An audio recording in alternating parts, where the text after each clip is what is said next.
Namaste and welcome to Online Trade Academy Trading Series. My name is Derek Zelick and I'm the Senior Instructor for Online Trade Academy.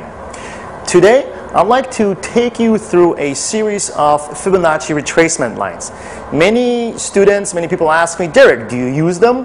Is there a way to really use them in a proper way? And when should I use them?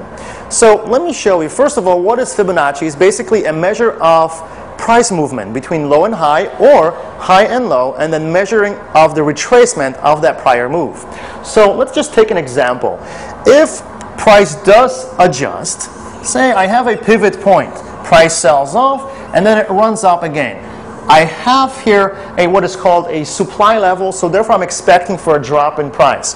I can simply just measure the cycle distance, which is basically 100% cycle between this low and that particular high. And now I will ask myself, okay, if I am expecting some selling pressure due to the prior supply, which was right here, right? So if this was a supply level, I am thinking sellers are likely to come in to basically sell their shares. Well, if that is the case, my next question is, well, how much of that selling am I expecting? And my immediate answer in response to this, I am looking for 38% retracement from the prior cycle move. Why do I say this? Because market usually provides this 8 times out of 10.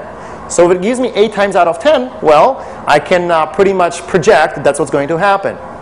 So typically, we will get a 38% retracement, we will get a 50, and then of course a 61% retracement. Now, I am rounding up these numbers. It's actually 38.2 and then 61.8 and half, which is just a half mark. It's not really a Fibonacci sequence number. But all I know at this point that if I decide to sell short, price typically, it's going to drop to that minimum 38.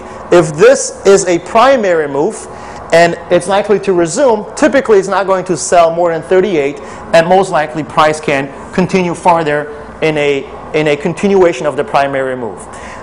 If it happens to be as a reversal, well, very often they'll try to pull back more deeper in price, right?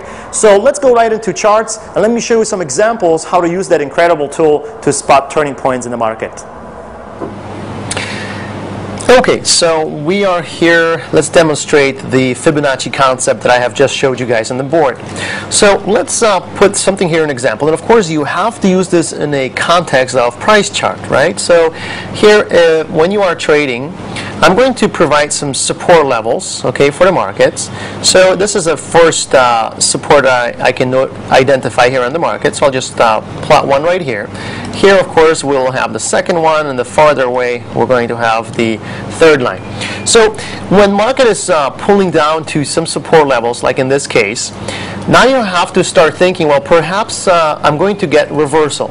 Well, if that is the case, I'm here on a Nifty chart, by the way, I'm going to basically plot from pivot high to pivot low where I think that reversal is about to take place. So therefore, I'm just going to basically anchor these points. And so what will happen is I'm going to get basically a retracement points where the market should retrace. So in this case, we're thinking market should go from this 5,400 level to all the way minimum 38% retracement, which would call it for 56.27. Okay, that would be our initial retrace. Okay, yes, price did. Actually, let me just. Price actually did pull back a little bit, so perhaps it got right into our low point, and therefore, when we measure it, we're looking right for that 38% retracement. So, as price comes into this 38% retracement, you got to start thinking, well, maybe this is a point where I have to start exiting my position. And as you can see, basically, price farther pushes down. Now, on the second one, okay, if we have a second level of the support right here, and I'm thinking I should also create a Fibonacci series. Now in this case, I'm also using from the same point high, and the reason is because price have not crossed through my 50-period moving average. I'm using a 50-period moving average to create a window basically of understanding of which points I should select from.